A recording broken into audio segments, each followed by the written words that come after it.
আমাদের আজকে লাস্ট অঙ্ক 6 নম্বর অঙ্ক। কিন্তু 6 নম্বর অঙ্কের মজাটা একটু অন্যরকম। কি মজা? 6 নম্বর অঙ্কটা হচ্ছে সিরিজ রেজোন্যান্স এবং কি প্যারালাল রেজোন্যান্স, এই দুটোর মিক্সার হচ্ছে কি 6 নম্বর ম্যাথটা। বুঝতে পারা গেছে? আমরা আগে করে সিরিজ রেজোন্যান্স আছে করলাম কি প্যারালাল, এই দুটোর মিক্সার হবে কি আমার সেই আচ্ছা আমরা বেল থ্রেজার হচ্ছে রেজোন্যান্সের যে এই যে ম্যাথটা আছে 6 নম্বর ম্যাথটা আছে রেজোন্যান্সের, সরি 5 নম্বর আর 6 নম্বর, তো মোটামুটি এই দুটো বেশ সিমিলার টাইপেরই ম্যাথ। তো আমরা 5 নম্বর করব, 6 নম্বর তোমার জন্য বাসার কাজ থাকবে। কিন্তু ঝামেলা হচ্ছে 5 নম্বর আমরা এখান থেকে করবো না, অর্থাৎ এই জায়গায় প্রশ্নে কিছু লিমিটেশন আছে, তাই কি না? কারণ এখানে কিউ নট বলছে যে কার কিউ নট তা তো আমি জানি না। কোয়ালিটি ফ্যাক্টর তো অবশ্যই কোনো ইয়ার হয় আর কি, কোনো একটা এই হতে পারে, এই পোর্শন হতে পারে, পুরোটার হতে পারে, কিন্তু এটা যে কার কোয়ালিটি ফ্যাক্টর সেটা কি বলছে? বলে নাই। তার মানে আমরা এখান থেকে এই প্রশ্নটা সলভ করবো না, আমরা এই প্রশ্নটা সলভ করবো হচ্ছে আমাদের যে বেল থিওরি বইটা আছে ওইখান থেকে কোশ্চেনটাকে সলভ করবো এবং পরে ট্রাই করবো যে এইখানে প্রশ্নে কি লিমিটেশন আছে। তাহলে বেল থিওরি থেকে কোশ্চেনের ঝামেলা নেই, তাহলে বেল থিওরির ম্যাথটা আমরা পিক করি। বলতেছে এ কয়েল অফ রেজিস্ট্যান্স কত? 20 ওহম। তাহলে একটা কয়েল রেজিস্ট্যান্স কত? 20 ওহম এবং ইন্ডাকট্যান্স কত? 200 micro Henry is in parallel with a variable capacitor. এই যে দুটো কিসের ভ্যারিয়েবল ক্যাপাসিটর আছে। The combination is in series, মানে এই যে পুরো কম্বিনেশনটা কার সাথে সিরিজে আছে, কার সাথে? With a register of 8000 ohm. বুঝতে পারা গেছে? The voltage of the supply is 200 volt at a frequency. তাহলে সাপ্লাই বলে কত বল? 200 ভোল্ট এবং frequency 10 to the power 6 hertz. বলছে ক্যালকুলেট করো the value of the sea to give resonance. Value of the sea এর মান বের করতে হবে যাতে কি করে? রেজোন্যান্স সংগঠিত করে। এবং কি বলতেছে তারা যে, এবং বলো যে the Q of the coil, অর্থাৎ কি এই কয়েলের কি বের করো? Quality factor. এই জন্য বললাম না যে এই প্রশ্ন ঝামেলা কোথায় বলো একটু। প্রথম কথা হচ্ছে এই কোয়ালিটি ফ্যাক্টর যে কার কোয়ালিটি ফ্যাক্টর সেটা বলে দেয়নি, তাই কিনা আমিরাজ? তাই কিনা? কারণ কিউ ইকুয়ালটা আমরা কি বলতে পারি? এক্সেল বাই আর বলতে পারি না, আবার এক্স বাই আর বলতে পারি না, কিন্তু কার কোয়ালিটি ফ্যাক্টর সেটা তোমাকে বলে দেয়নি। তাহলে এইখানে লিমিটেশন, তাই কিনা? তাহলে কিউ অফ দ্য কয়েল অবশ্য আরেকভাবে বোঝা যায়, দেখো এদিকে, কারণ এখানে তো কোনো আর নাই, এখানে কোনো আর আছে, তাহলে ইচ্ছা করলে আমি কি কোয়ালিটি ফ্যাক্টর বের করতে পারবো না। তাহলে কোয়ালিটি ফ্যাক্টর শুধু কার বেরোবে? এটা বেরোবে না। আবার এই পুরো ব্যাপারটা হচ্ছে যে এইভাবে আসলে ক্লিয়ার হয় না। তারপরও কেন ক্লিয়ার হয় না? কারণ পুরোটা যখন করে পাবো, পুরোটা যখন কি বলে, পুরোটা ক্যালকুলেশন করার পর যখন আমরা কোনো একটা ভ্যালু পাবো, তখন তো এক্সেল বাই আর ঠিকই পাবো বা এক্স বাই আর ঠিকই পাবো। বুঝতে পারছেন নাকি?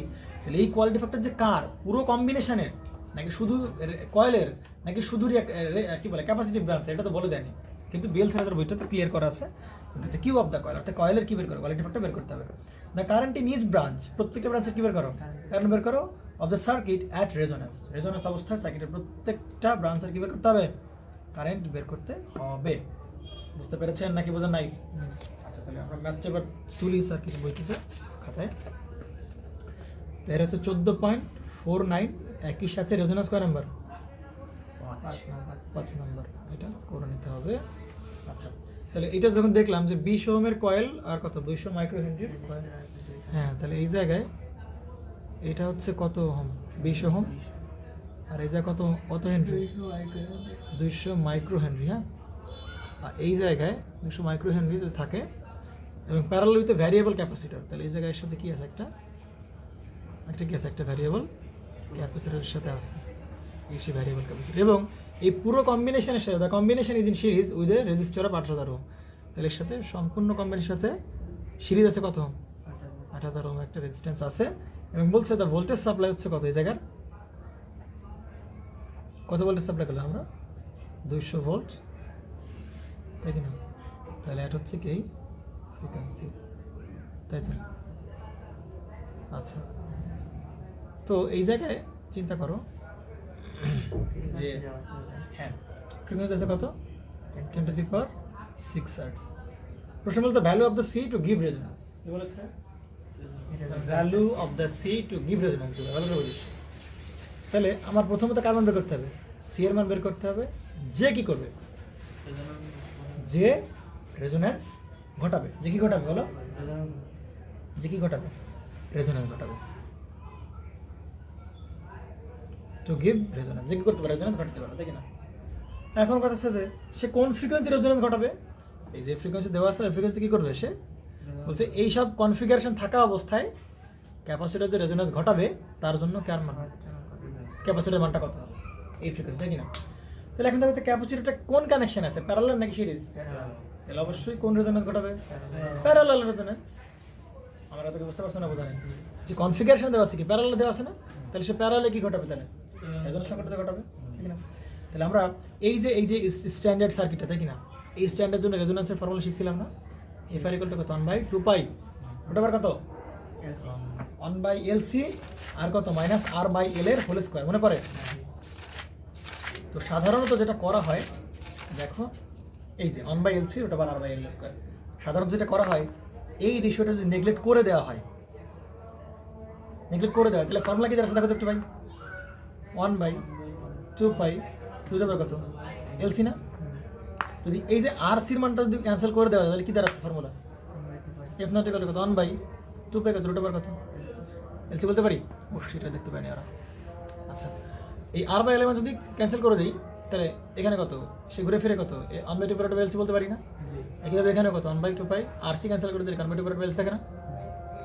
ব্যাপারটা হচ্ছে ম্যাক্সিমাম জায়গায় সরাসরি এই ফর্মুলা দিয়েই কাজ করছে, বেল থেরেদা বলো, রেজোনেন্স বলো, সব জায়গায় কেন করছে, কারণ ওরা মনে মনে ধরেই নিছে যে ভাই R/L এর রেশিওটা কি খুবই স্মল, এটা কি হবে খুবই স্মল, তাহলে নেগলেক্টেড। তাহলে সিম্পলি আমরা কি নিয়ে কাজ করতে পারবো তখন ভাই, হ্যাঁ ওইটা করতে পারবো, তোমরা এটা করতে পারো, কোনো সমস্যা নেই, সব জায়গার জন্য একই সূত্র দেওয়া গেল, করতে পারো, সমস্যা নেই, অনেক ঝামেলা করবে না, বুঝতে পারা গেছে? কারণ অ্যাপ্রক্সিমেটলি মান মোটামুটি কি একই আসবে, কারণ ক্যাপাসিটরের মান কত অনেক ছোট না, 10⁻⁶, তাহলে মনে করো 3.89 না 3.59 আসছে, 10⁻⁶, তাহলে একই তো কথা, বুঝতে পারা, এর জন্য আমরা ধরতে পারবো, প্রবলেম আছে কোনো না। তাহলে এই ক্ষেত্রেও ভাই এফ আর রেজোনেন্স ফ্রিকোয়েন্সি কত কথা বলতে পারবো, 1/2 পাই রুট ওভার কত যাবে LC, তাহলে এফ আর কত বাই 10⁻⁶, তাহলে বলে ফেলো কত 1/2 পাই, তাহলে রুট ওভার এল কত বলো, এই কনস্ট্রাকশনে না কত 2 গুণ 20 গুণ 10⁻⁶ ইন্টু কত হবে এই তোমার সি, তাহলে এখান থেকে তুমি কাম বের করে ফেলো ভাই, সি মানটা বের করে ফেলো।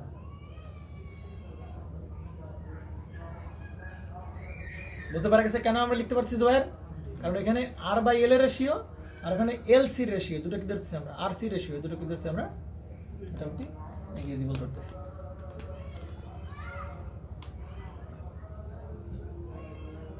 পারা গেছে তো নাকি শেষ হয়েছে, কত পারিছে? 1.26 গুণ 10⁻⁻⁰। হ্যাঁ, তাহলে তো 125 মাইক্রোফ্যারাড, ঠিক না? 125 তো নাকি? হ্যাঁ ঠিক আছে, তো সমস্যা কোনো হয়েছে তো নাকি? যাই হোক, যাই সেটা অ্যান্সার লিখে দেবে, সমস্যা নেই তো কোনো প্রকার। আচ্ছা ঠিক আছে, সাইড দিয়ে সাইড তো কমে না তো, তো আসবে না, এই যে তাহলে এটা হচ্ছে কি আসবে, এটা তো এরকম আসবে না, তাই না?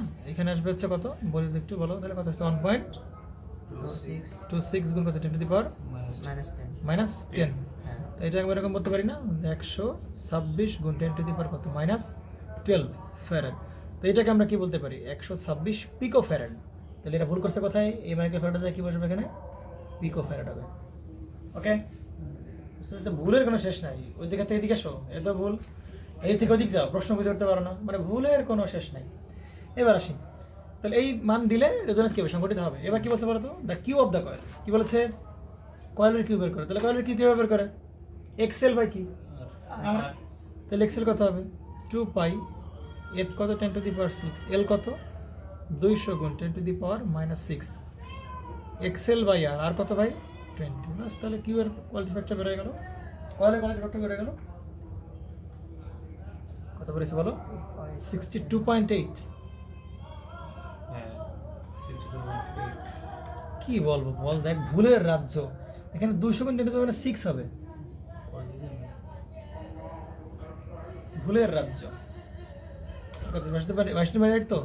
আচ্ছা এইবার আসো কয়েলের কোয়ালিটি ফ্যাক্টর বের হলো। 3 নম্বরে কি বলছে বলো তো একটু, the current in each branch of the circuit at resonance, মানে কি রেজোন্যান্স অবস্থায় প্রত্যেকটা ব্রাঞ্চের কি বের করতে হবে, কারেন্ট বের করতে হবে। তাহলে তার আগে কি চেষ্টা করতে হবে, মোট কারেন্ট যে বের করতে হবে সেটা কোন অবস্থায়, রেজোন্যান্স অবস্থায়, কারণ রেজোন্যান্স অবস্থায় সবার ব্রাঞ্চে কারেন্ট চাইছে।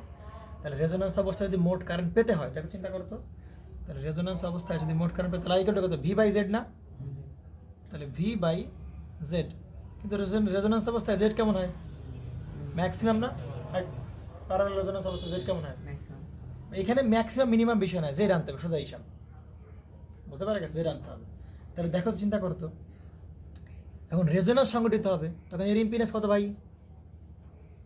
ইম্পিডেন্স তো যখন রেজোন্যান্স সংগঠিত হয় তখন এর ইম্পিডেন্স কত ডাইনামিক ইম্পিডেন্সের সমান হ্যাঁ ডাইনামিক ইম্পিডেন্স কথা বলতে হবে তো নাকি হ্যাঁ যখন রেজোন্যান্স সংগঠিত তাহলে এর ইম্পিডেন্স কার ইম্পিডেন্স সমান ডাইনামিক ইম্পিডেন্সের সমান রে ভাই জেড ডি এর সমান সহজ হিসাব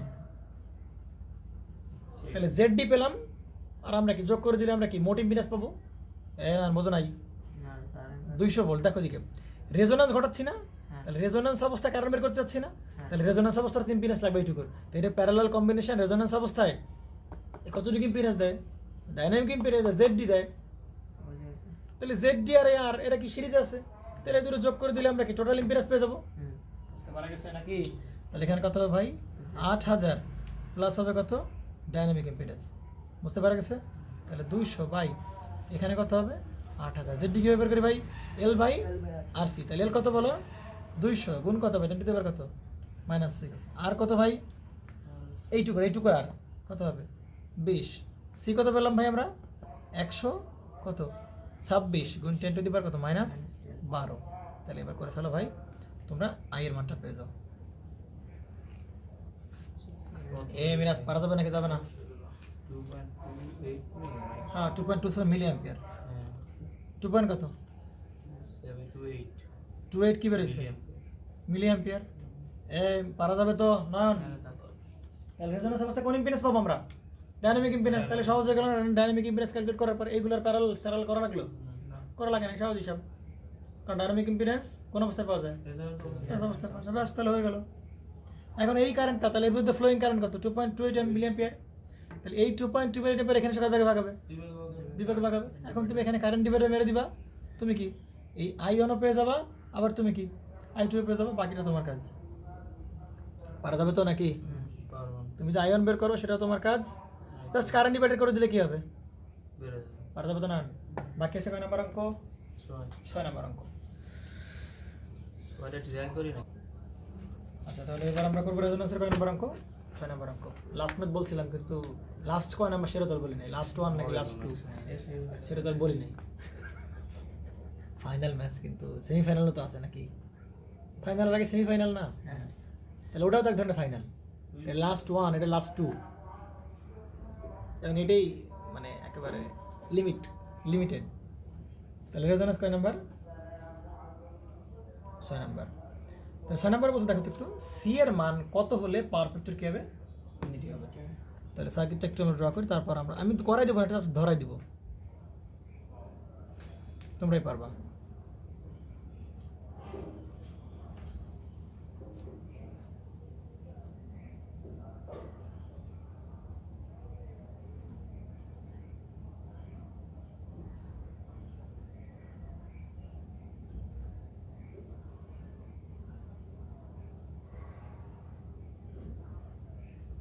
আচ্ছা তাহলে আর কত ভাই 100 ওহম আচ্ছা এল কত ভাই 0.4 হেনরি ক্যাপাসিটর বের করতে হবে না কি বলছে প্রশ্ন বলো তো একটু সি এর মান কত হলে পাওয়ার ফ্যাক্টর কি হবে বলো মিরাজ সি এর মান যখন পাওয়ার ফ্যাক্টর ইউনিটি হবে তখন তো পাওয়ার ফ্যাক্টর ইউনিটি হয় দুটো সার্কিটে দুটো রেজোন্যান্স একটা সিরিজ রেজোন্যান্স আর একটা কিসে প্যারালাল রেজোন্যান্স তাহলে আমার একটু বলো তো সি এর মান যখন সি এর মান কত বসাইলে পাওয়ার ফ্যাক্টর ইউনিটি বসবে চিন্তা করো সি এর মান কত বসাইলে পাওয়ার ফ্যাক্টর কি হবে ইউনিটি হবে কিন্তু এই পাওয়ার ফ্যাক্টর ইউনিটি দ্বারা দুটো কন্ডিশন বোঝায় কি কন্ডিশন সিরিজ রেজোন্যান্স অথবা কি রেজোন্যান্স প্যারালাল রেজোন্যান্স তাহলে বলো তো এখানে কোন রেজোন্যান্স সংগঠিত করব আমরা সিরিজ নাকি প্যারালাল সিরিজ রেজোন্যান্স কেন কারণ ক্যাপাসিটর নিজে আছে কোথায় সিরিজে সহজ হিসাব আমরা তোকে বুঝতে পারছো নাকি বুঝে নাই তাহলে আগে কি করতে হবে কি বানাইতে হবে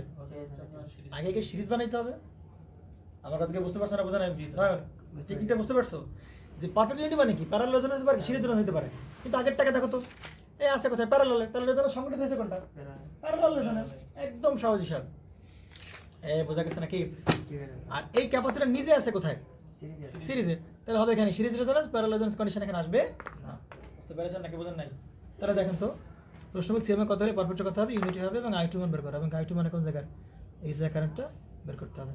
তাহলে দেখো তো একটু চিন্তা করো তো, আমরা যদি এইটুকুর ইম্পিডেন্স বের করতে পারি, তাই কি না, এই দুটো মিলায় কি তাহলে একটা হয়ে যাবে না, তাহলে এইটুকু যদি আমরা বের করতে চাই, হ্যাঁ, তাহলে জেড, এটুকু হচ্ছে জেড, এই যে এইখান থেকে এটুকু বললাম জেড এর, এটা হচ্ছে এ, এটা হচ্ছে বি, হ্যাঁ, তাই বললাম জেড এ বি, তাহলে জেড বি কত 100, প্যারালাল কত, ফ্রিকোয়েন্সি কত 50 হার্জ না, তাহলে জে আপ কত এক্সেল না, এক্সেল মানে কত 2 পাই এফ ইন্টু এল কত 0.4। মেরাজ বুঝতে পারছো না কেমন কষ্ট আছে বুঝতে। তাহলে আগে ওই দুটো মিলে আমরা কয়টা বানালাম, জেড এবি পেলাম, একটা পেলাম,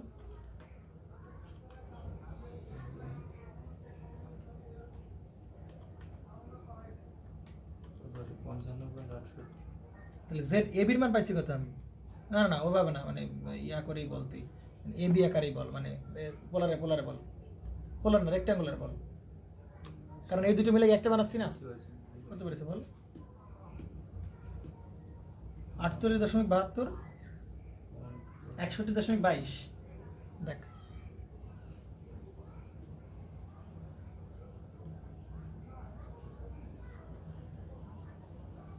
দশমিক কত 72, এরকম হওয়ার কথা। মেরাজ আমার থেকে বুঝতে পারছো নাকি, তাহলে কোন রকম করবে এখানে, তাহলে আগে ওকে সিরিজে করে নিতে হবে, হয় নাই না কি রে বাবা,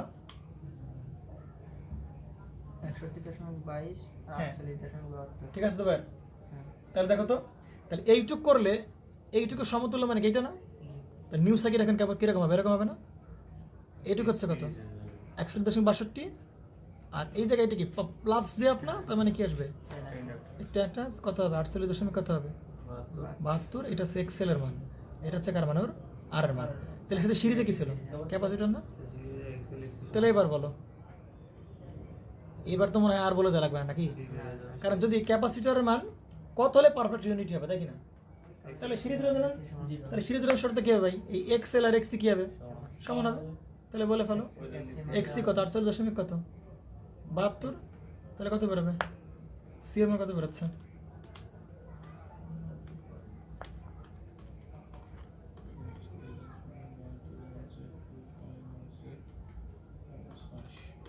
কত বেরোচ্ছে বলো,